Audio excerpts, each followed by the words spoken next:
to here. All right, yeah, if anybody wants to get themselves a bowl or a half bowl or a quarter bowl of chili, by all means, feel free to do that. I don't know if, Paul, if you want to have chili while you're trying to drive. Do the bowls come in large and small? Or do we just get the cups? And remember to keep the bowl open side up. Yeah. Only fill it a half inch from the top. Serve it in the center of the tray. Yeah. Actually, when I worked at Wendy's, we didn't have bowls. It was just the cups for both inside and to go. That kind of makes more sense. Yeah. I thought you were going to say we didn't have cups, we just put it in your hands. Yeah. And Just open your I mouth. didn't get to watch those videos when I was training at Wendy's. It was pretty much all hands on.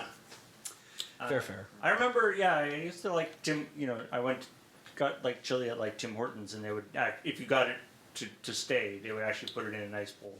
Yeah, that's kind Now, of the... not so much. Yeah, the there was like a period of time where it's like certain fast food or cafe fast food or whatever having cutlery, like having bowls and having like mugs and everything. And yeah, it seems that the pivot is like rather than having people doing rather than having to wash all of the front of house cups and bowls and stuff and having somebody whose job it is to do all that, it's like no, we want to keep that to a minimum.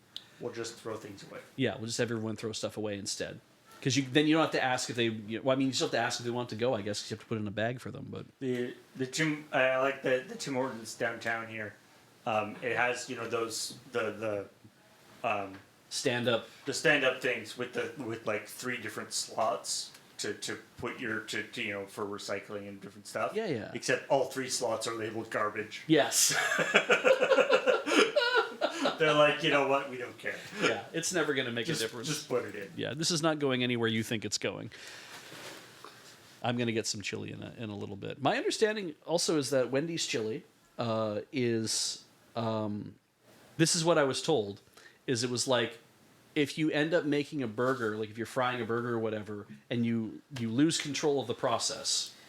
If you haven't practiced your grill skills. Yes, exactly. Right. If you haven't practiced your grill skills and the thing gets cooked, but it's cooked incorrectly, then what they just do is they're like, no, just take it and chop it up real fine and just throw that in on top of the chili.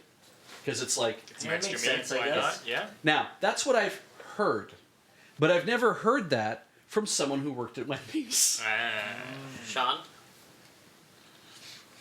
That's sort of correct. So obviously any sort of food prep is only good for so long after it's cooked. Fries get soggy, burgers get dry, that sort of thing. So stuff that has been sitting out and is no longer good enough, like obviously it's still edible, but not good enough to make into a burger, will get put away, and then once enough of that is collected over the course of a day, that'll get chopped up and turned into chili. Right. Nice. Good. Glad to finally hear that. Thank you, Sean.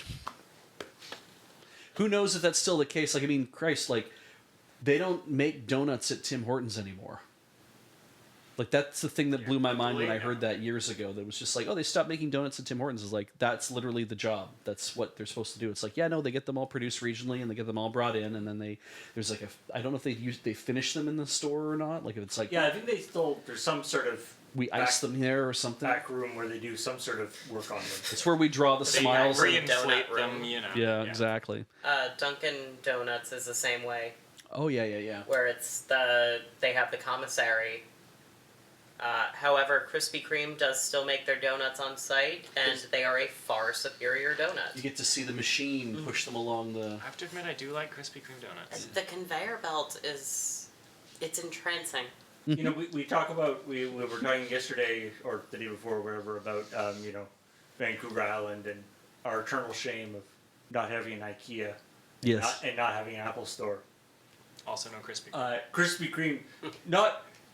What I like about Krispy Kreme, it's like we don't have a Krispy Kreme here on the island, but there is a very productive cottage industry and like a very common fundraising thing for like sports teams and stuff. Yeah, buy a dozen Krispy Kreme donuts.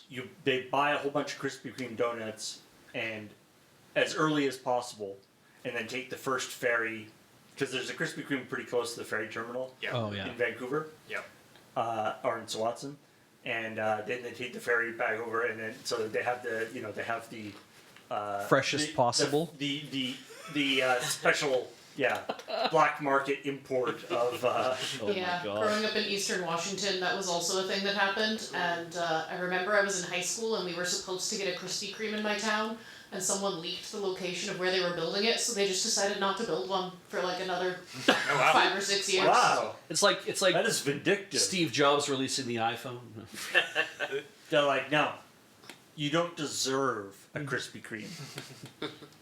They have closed. Well, I mean, a lot of places apparently don't, because apparently, as my understanding is, Krispy Kreme has closed like 400 stores or 1,000 stores in the United States now. They expanded.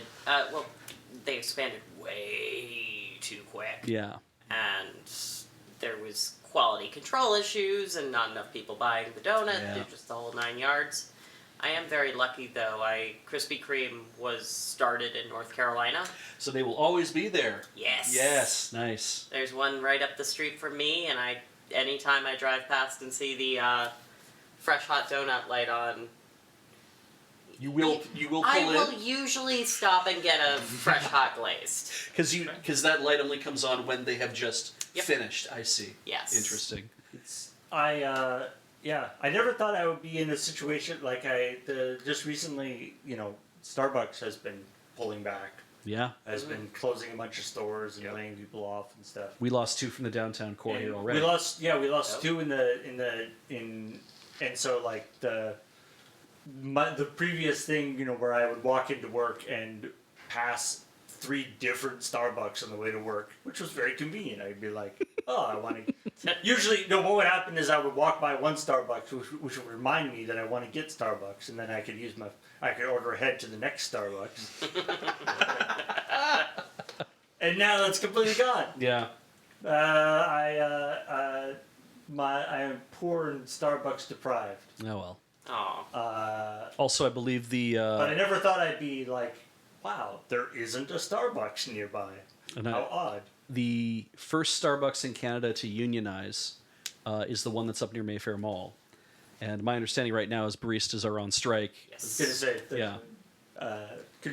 I believe other Starbucks is being unionized is coincidentally Yeah. also some of the ones that have been closing. Yeah. How about that? Yeah. You know.